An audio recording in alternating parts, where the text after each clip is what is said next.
Hello and welcome to the G3 Pulse podcast. Joining me today is Adam Day, Head of Sales at Bayes Esports. Adam, thank you very much for joining us. Yeah, thanks for having me, William. Great to be here. Well, this is the first time we've spoken, so could you begin by telling me more about your career background and remit at Bayes Esports? Yeah, absolutely. And thanks again for the opportunity to share a few thoughts on where Bayes is heading as we kick off 2024. You may be able to tell from the accent, but originally I'm from Australia. I've spent much of my career in the technology leadership space across both global internet infrastructure and software. And I've been really fortunate as well to be able to lead some teams across the world. So I've lived and worked across Sydney, London, New York, and San Francisco, and I'm now at Berlin with Bayes. At Bayes, I'm responsible for the commercial function. So that covers sales and revenue, customer experience, and our go-to-market strategy. And of course, it's got a really strong link to our partnerships and content acquisition team as well. We're still in January, so it's permissible just about to look back at 2023. So how would you say that Bayes has expanded its content and product portfolio over the last year? Yeah, we're fully focused obviously now on getting after a pretty big ambition for 24, but it was a super exciting year for us in 2023. And we've entered this year with a really encouraging growth trajectory. So on the partnerships and content side, we secured multi-year strategic partnerships with Blast Premier and ESL Facer Group, or EFG. And adding to that other tournament organizers as well. So the likes of a Relog or a Sky Esports, meaning we now cover the majority of premium esports content across both Counter-Strike 2 and Dota 2. And obviously one aspect of the content is acquiring the official data rights, but the other is how you actually distribute that. What's the distribution network look like to actually serve customers? And as part of that, we also secured some really important deals with our biggest B2B partners as well. That helps us reach even more customers ultimately. On the product side, our continued focus continues to be on serving customers at all parts of the value chain. And so that saw us develop our product portfolio beyond just live data. So things like probabilities as a service, which is built by an incredible data science team, our odds offering, and then audio visual tools as well, such as widgets and video streams that for us is all about helping our customers to actually engage their users more than they ever have before. And all of that ultimately saw us deliver a pretty successful year last year, 40% revenue growth. And we continue to see a trajectory that takes us to a very similar growth path in 24 and a really clear path to profitability as well. So super exciting outlook for us this year. Beginning with the first half of that answer where you touched on data distribution partnerships, how significant are they for Bayes? The likes of the agreements with Blast Premier and EFG, and what do these agreements typically mean for both parties? Yeah, I think it's fair to say incredibly important for both us and for our partners as well. So for us, those partners, EFG and Blast in particular, cover a really significant chunk of premium Counter-Strike 2 and Dota 2 tournaments. And so for us, those partnerships really strengthen our leadership position in esports data and ultimately put us at the center of that esports data ecosystem. And then for our partners as well, our role is obviously to help them distribute and ultimately monetize the vast amounts of data that you actually see generated from these types of events. So what we bring to the table for the partners is incremental long-term revenue, as well as helping to drive more and more of the market, particularly betting operators, across to using official data. And would you say that there's more data partnerships to be had for Bayes Esports out there, or have you got the majority of the official data market covered? Surely there can't be, a limitless supply. There must be a certain point where you've maxed out the market. Yeah, I think we actually see some really exciting growth opportunities still to build on our content calendar. So the long-term partnerships with EFG and Blast for sure cater for the majority of premium content around CS2 and Dota 2. But our focus this year is on being really, really focused and deliberate about how we actually do even more with CS2 and Dota 2, knowing how much viewership they have and how profitable they are for our customers. So there are other tournament organizers across both higher tier tournaments and lower tier tournaments. And we're actively in negotiations with a number of those at the moment. We're really excited about announcing some of those really shortly.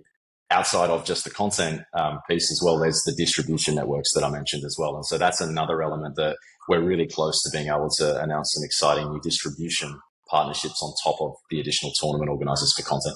On the other side of this data distribution conversation, there is kind of a big grey market out there. And what more do you think that Bayes Esports and the wider B2B industry generally can do to tackle this market? How big is it, and what more can rights holders do to protect the regulatory environment and industry stakeholders ultimately? Yeah, it's a huge question, and obviously one we don't take lightly. So I think for many years now, and certainly more than ever this year, we see ourselves as Bayes at the forefront of advocating for the use of official live data in esports and what that means for the longer term sustainability and integrity of the industry as a whole. For sure, as the market evolves and continues to mature, we're seeing more and more customers that do see the value of official data. And yeah, us as an organization last year secured some really important large B2C deals with sportsbooks that move those companies across to official data. And for sure, despite that movement and some of the successes, there is still a really big opportunity for us to do more in tackling the grey market or the unofficial scraped data market. And we will do a lot more this year. And that includes enabling our largest B2B partners as well. How can we support them with commercial deals, for example, flexibility that they can then go and more aggressively tackle the grey market as well, not just us on the B2C side going directly, but it certainly needs a strong focus from all parts of the value chain. And that includes conversations that we do have with the rights holders around things like marketing and branding opportunities. So licenses to actually use official team names, official logos, official player names. So a number of different elements that we'll continue to focus on as we tackle the unofficial data market this year. And from a commercial perspective, as head of sales, how have all the recent innovations and partnerships you discussed at the top of this chat basically impacted the bottom line? What's your commercial assessment of where Bayes Esports is at? You've identified previously the different partnerships that you can go for, particularly with Dota 2 and Counter-Strike 2, about growth in those particular areas. But are there any other areas that you've identified? Yeah, I think coming off the 40% year-on-year growth, we're super excited now to do even more than ever. The partnerships that I mentioned are very focused on the more premium, profitable esports content, which is Counter-Strike 2 and Dota 2. And so having more and more of that on our network makes us even more attractive to our customers. And our product development on top of that is what then makes us even more of an opportunity to go after different customers, different types of customers at different stages of their journey in building out a sportsbook, whether that's at the very outset where they're looking for a more turnkey, full-blown solution versus those at the maybe more the larger, more mature end who have been around in esports for a long time, who are taking, say, our live data and probabilities. But we certainly see a lot more to do in that space. The grey market push is an incredibly big one as well. There's so much more opportunity out there to move those across. Yes, certainly adding additional titles beyond CS2 and Dota 2. And that includes E-Leagues as well, where we've seen some success unlocking markets in LATAM and Africa, as an example, with FIFA as more of a lead. But certainly we are being very, very deliberate about having as much of the CS2 and Dota 2 market as we can, because we know how important it is to our customers. We'll continue, though, to focus on other segments, as an example. So fantasy is one that we're doing a lot more of in providing data to those organizations. It's really big in esports. It's also really significant in parts of the world like North America, which we're looking to do a lot more in. And then I mentioned unlocking markets in LATAM and Africa. We feel there's a lot more we could do there, including markets then across Asia as well, that sort of complement the successes that we've been seeing for a while in Europe. So I think there's quite a number of different growth opportunities for us as we head into this year. How contrasting is the respective popularity of one game title to the next, and how does it vary from market to market? So taking Dota 2 and Counter-Strike 2 as a given, that they're most likely going to be popular wherever they are, the most popular. What about the third and fourth tier games? How much further down are they percentage-wise with regard to their popularity amongst players that want to bet on it as well? Yeah, I guess there's a couple of different questions in there. One is around, obviously, players, one is around the viewership, and then one is around where we get to the betting side of things. And obviously, we take a look at all parts of that to inform us on where we need to be heading, the sorts of content that we need, which markets we need to reach, and with what products we need to reach them. But again, certainly the CS2 and Dota 2 is the really, really lucrative, more profitable premium content from a betting perspective. And we don't see that changing in the near term, which is why we're really clear on our focus this year of going harder than ever at those markets. We'll continue to add new tournament organizers. Some of those is for additional game titles, and we'll announce some of those as we come. But it's very clear for us, though, we want to capture as much of that CS2 and Dota 2 market as we can. And that means solidifying those EFG and Blast partnerships, going after even more of the tournament organizers around the world that have more of those. So I think I couldn't be clearer in the focus probably around that.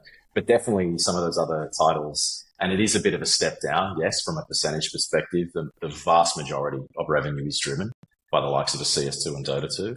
But again, the E-Leagues, FIFA, and some other different game titles have differing popularity in different regions. And that's where we're looking at markets, say, like Africa and LATAM. What could we do more there that's more relevant around FIFA, as an example? So we'll continue to explore some of those, but unwavering in the focus on the two big ones that generate the most impact for our customers and ultimately for us and the rights holders.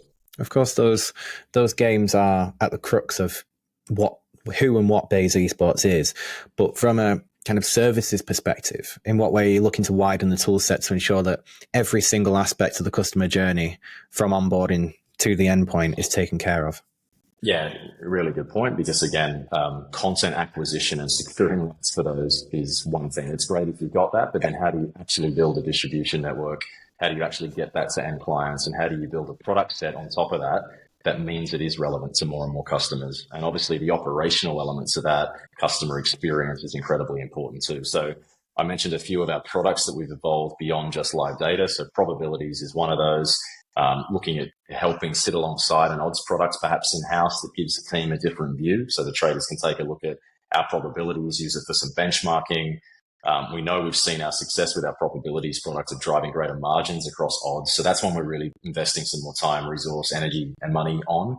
Certainly in the last year, the launch of the audio visual type tool, so your video and widget, that is really unmanned both B2B and B2C customers, sportsbooks, with the tools that they need to actually attract users to their websites and keep them engaged for much longer, ultimately driving better viewership, better revenue streams as well. So I think the different product sets beyond just live data really are helping us have a really compelling story. But not only does it help us reach different types of customers, the fact that we can cover a customer from the early days through to a really sophisticated, mature team that's got all their own in-house traders and data scientists, the fact we can help across every step there, it gives us a lens of having helped other customers before, and we can hopefully bring a little bit of best practice to those different stages. But it also means we can help build a roadmap with a customer and actually work with them side by side on how do we evolve them as they build their own business and go from, say, taking an odds feed to probabilities as they build their own trading teams to live data ultimately and help them monetize even better. So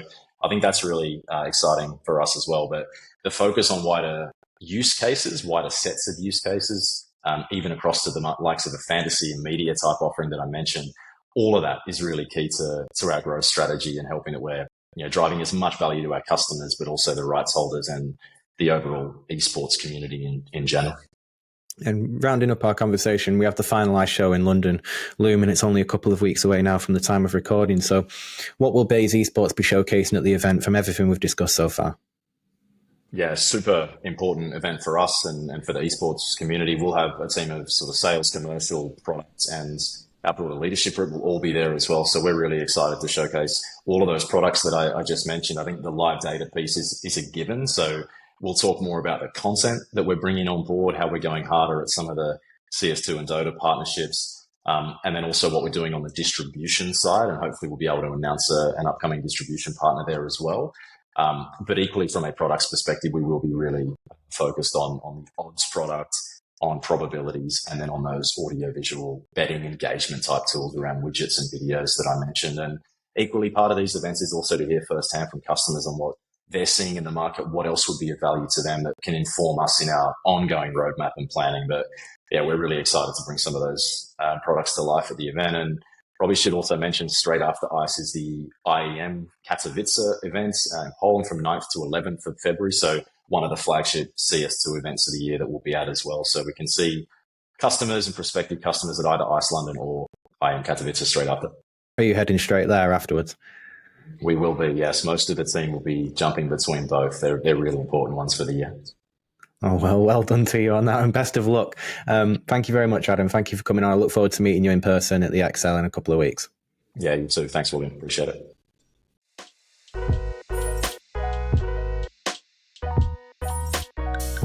I hope you enjoyed the podcast. If you want to watch more, why not subscribe to our channel somewhere here.